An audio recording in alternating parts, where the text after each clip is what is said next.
Part 3, The Enemy, from Vistas, page number 30. You mean die from the operation? Hannah asked. Yes, Hannah said. Hannah considered this doubtfully, and when she did not answer, Sadao turned away. At any rate, something must be done with him, he said, and first he must be washed. He went quickly out of the room, and Hannah came behind him. She did not wish to be left alone with the white man. That means how much hatred she had for white men. He was the first she had seen since she left America, and now he seemed to have nothing to do with those whom she had known there. Here he was her enemy eminence, living or dead. So, whether he's living or dead, for Hannah, that man was her enemy. She turned to the nursery and called Yumi. But the children heard her voice, and she had to go in for a moment and smile at them and play with the baby boy, now nearly 3 months old. Over the baby's soft black hair, she motioned with her mouth. Yumi, come with me. I will put the baby to bed. Yumi replied. He is ready. She went with Yumi into the bedroom next to the nursery and stood with the boy in her arms while Yumi spread and sleeping quilts on the floor and laid the baby between them. Then Hannah led the way quickly and softly to the kitchen. The two servants were frightened at what their master had just told them. The old gardener, who was also a house servant, pulled the few hairs on his upper lips. The master ought not to heal the wound of this white man, he said bluntly to Hannah. The white man ought to die. So the servant also said that his master should allow this man to die and not to treat that patient or the man or the enemy. First he was shot, then the sea caught him and wounded him with her rocks. If the master heals what the gun did and what the sea did, they will take revenge on us. I will tell him what you say, Hannah replied courteously, but she herself was also frightened, although she was not superstitious as the old man was. Could it ever be well to help an enemy? Nevertheless, she told Yumi to fetch the hot water and bring it to the room where the white man was. She went ahead and slid back the partition. Sadao was not yet there. Yumi, following, put down her wooden bucket.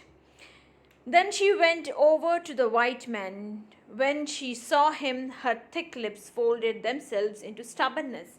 I have never washed a white man, she said, and I will not wash so dirty a one now. Hannah cried at her severely. You will do what your master commands you. There was no force or look of resistance upon Yumi's round, dull face at Hannah that Hannah felt unreasonably afraid. After all, if the servants should report something that was not as it happened, so Hannah was very much afraid that the servants might report it to the cops about giving shelter to the enemy, and continuously the servants were reluctant to take care or to wash that enemy or to give any kind of service to that enemy, and they were also not abiding their master's commands too. Very well, she said with dignity. You understand? We only want to bring him to his senses so that we can turn him over as a prisoner. I will have nothing to do with it, Yumi said. I am a poor person and it is not my business. Then please, Hannah said gently, return to your own work at once. Yumi left the room. But this left Hannah with the white man alone. She might have been too afraid to stay had not her anger at Yumi's stubbornness now sustained her. Stupid Yumi, she muttered fiercely. Is this anything but a man, and a wounded, helpless man? In the conviction of her own superiority, she bent impulsively and untied the knotted rugs that kept the white man covered. When she had this breast bare, she dipped the small clean towel that Yumi had brought into the steaming hot water and washed his face carefully. The man's skin, though rough with exposure, was a fine texture and must have been very blond when he was a child. The next page.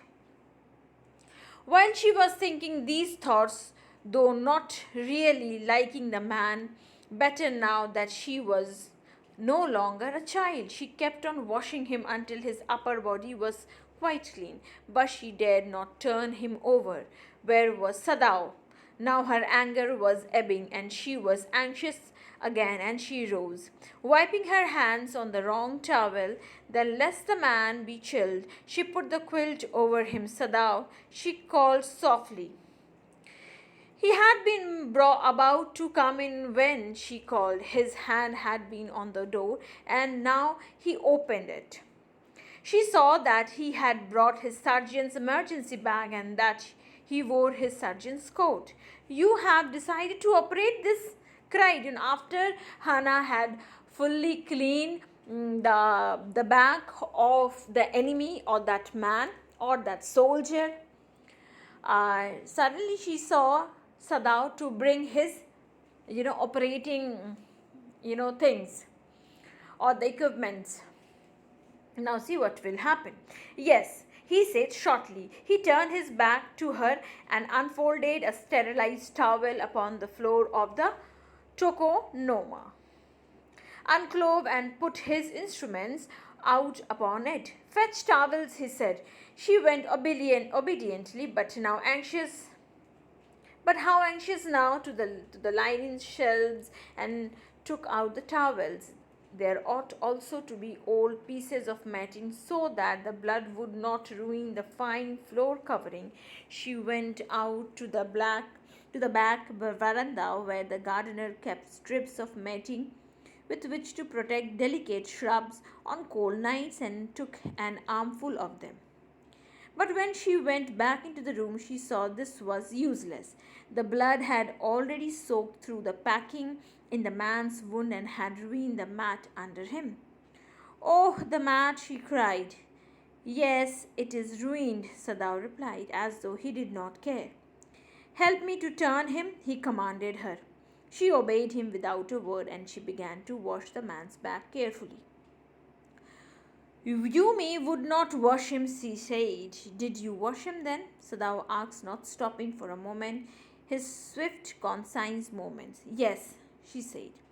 He did not seem to hear her, but she was used to his absorption when he was at work. So that means whenever Sadao used to operate or whenever he used to work, he used to, get into his things. He was very much attentive and dedicated towards his work. She wondered for a next page. She wondered for a moment if it mattered to him what was the body upon, which he worked so long, as it was for the work he did so excellently. You will have to give the anesthetic if he needs it, he said.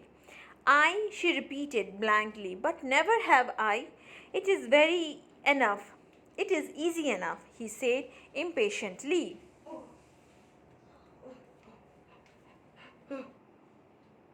He was taking out the packing now, and the blood began to flow more quickly. He peered into the wound with the bright surgeon's light fastened on his forehead.